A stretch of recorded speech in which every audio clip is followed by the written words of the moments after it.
ఊరి బయట పాడుబడ్డ ఇంట్లో కూర్చొని ఒక దయ్యం ఇలా అనుకుంటుంది. అయ్యో, నాకు ఏదైనా వండుకొని తినాలనిపిస్తుంది. ఏదైనా రుచిగా బిర్యానీ కానీ లడ్డూలు కానీ తినాలనిపిస్తుంది. కానీ ఏం చేయను, నేను ఇలా ఊరి బయట పాడుబడ్డ ఇంట్లో పడ్డాను అని దయ్యం బాధపడుతూ ఉండగా దయ్యం అక్క వచ్చి ఇలా మాట్లాడుతుంది. ఏమిటి, ఏమైందని మొహం అలా పెట్టుకున్నావు?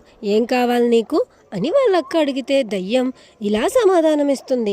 నాకు ఏదన్నా తినాలనుంది, ఏదన్నా వండుకోవాలనుంది.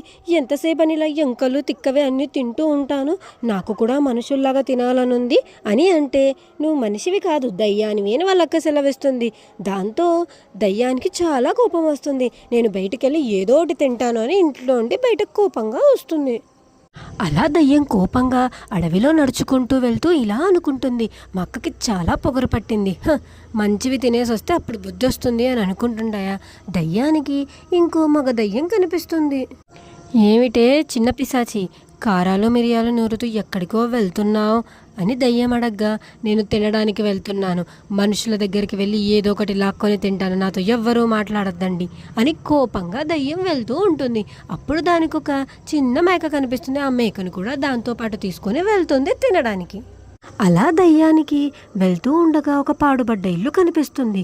అప్పుడు ఆ ఇంట్లో ఉన్న వంట సామాన్లన్నీ తీసుకొని దయ్యం మేడ మీదకి తీసుకొని వెళ్తుంది. ఆ మేడ మీద తాను తెచ్చుకున్న మేకని చంపి మంచిగా మటన్ బిర్యానీ వండుకొని తిందామని కూర్చుంటుంది. ఆహా, ఎంత బాగా నేను వండుకుంటూ తినుకుంటూ ఉన్నాను. ఇప్పుడు ఎవరు వచ్చి నన్ను ఆపుతారో చూస్తాను. మా అక్క ఎగతాళి చేస్తుందా? నేను వండుకున్న వంట ఎంత సువాసనగా ఉందో, దీన్ని తింటూ ఉంటేనే ఆకాశంలో తేలినంత హాయిగా ఉంది అని తిని వెళ్ళిపోతుంది. ఉదయం నిద్రలేసిన బుజ్జి పిచ్చుక చిట్టి పిచ్చుక, ఏమిటిది, నా సామాన్లన్నీ ఇంటిపైకి ఎలా ఎక్కాయి? నా వంట సామాన్లు, వంట పొయ్యి ఏవీ కింద లేవు. నేను స్పెషల్గా నూరిన మసాలా కూడా ఎవరో కొట్టేశారు.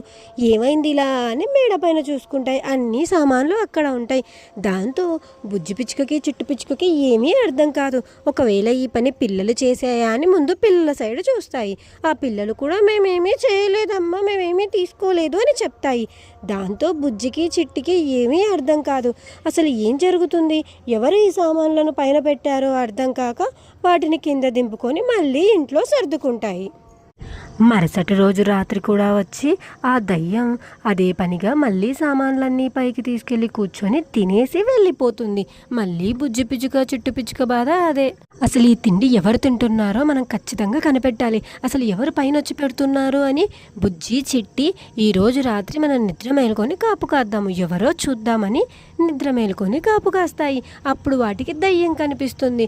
అప్పుడు దయ్యంతో ఇలా మాట్లాడతాయి. ఓ దయ్యమా, నువ్వు ఇలా మా సామాన్లన్నీ తీసుకొని తినకు, అన్నీ పాడైపోతున్నాయి. కావాలి అంటే నీకు 2 సామాన్లు తీసి పెడతాను, రోజూ వచ్చి తీసుకొని నీకు నచ్చిన వంట వండుకొని వెళ్ళిపో అని ఆ దయ్యంతో బుజ్జి పిచ్చుక చిట్టు పిచ్చుక చెప్తాయి. దయ్యం వాళ్ళు నాకు వండుకోవడానికి సామాన్లు అన్నీ ఇస్తామన్నారు కదా అని చెప్పేసి వాళ్ళు చెప్పిన షరతులకి ఆ దయ్యం కూడా ఒప్పుకొని సంతోషంగా వెళ్ళిపోతుంది అక్కడి నుంచి.